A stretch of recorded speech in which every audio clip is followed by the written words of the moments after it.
You are at Lake Rant, where I rant about whatever my $10 a month plus patrons want me to rant about. You can get one of these by being one of those. This one's for Mr. Mop Top 2, who says, rant about Weezer. Oh, man. Well, he then says, if you haven't listened to Weezer much at all, rant about creepypastas. I don't know shit about creepypastas, but I can tell you about Weezer. Weezer is a pretty cool band. You know, I'm a fan of their early singles, of course. Buddy Holly, Sweater Song is probably my favorite. Fuck, what's the one? Like Father, Stepfather! Say It Ain't So. Those are all great songs. My Name is Jonas. Great workout track, incidentally.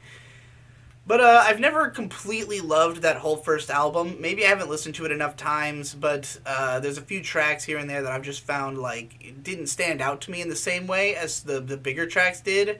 Whereas Pinkerton, which I had never even listened to until I met May, because she loved the album, I had just kind of assumed it would be pretty much the same as the Blue album, and I was shocked when I heard it, first of all, to realize it has no singles, because almost every song on the album I thought deserves to be a single.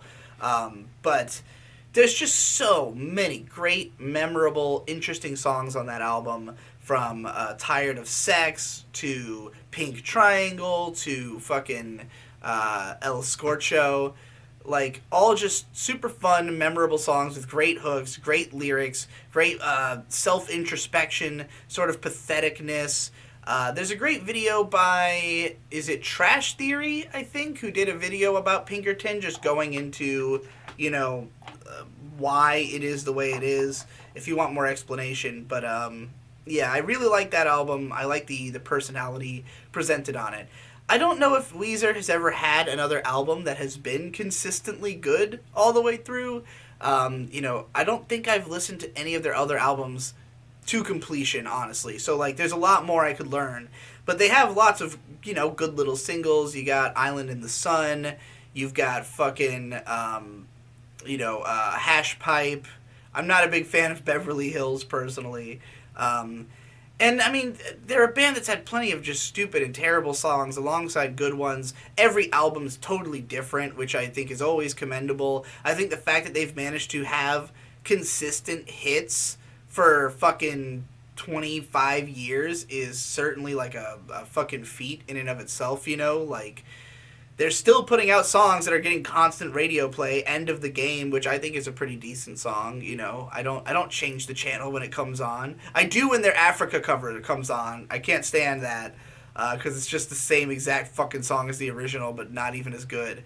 But yeah, they're a very, like, confusing band, I would say. I really get the sense that, like, they kind of do whatever they want, whatever Rivers Cuomo wants, I guess. It seems like they're not as worried about, making, like, an amazing album as they are just, like, doing whatever they feel like in that moment, whatever seems like a good idea, whether that be we're going to try to, copy the current sound of pop music and see how that goes and do our own version, or we're going to slip back and do a old school rock and roll album like they're doing with the new one, which, neither of those sounds like their old music. It's just whatever Weezer feels like doing today, and I think that's interesting.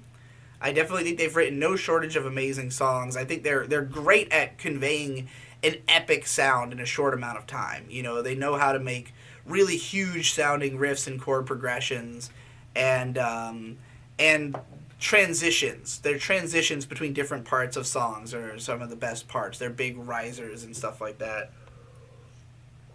So just all around, good songwriters who've written a lot of terrible fucking songs. But what can you do? It's Weezer.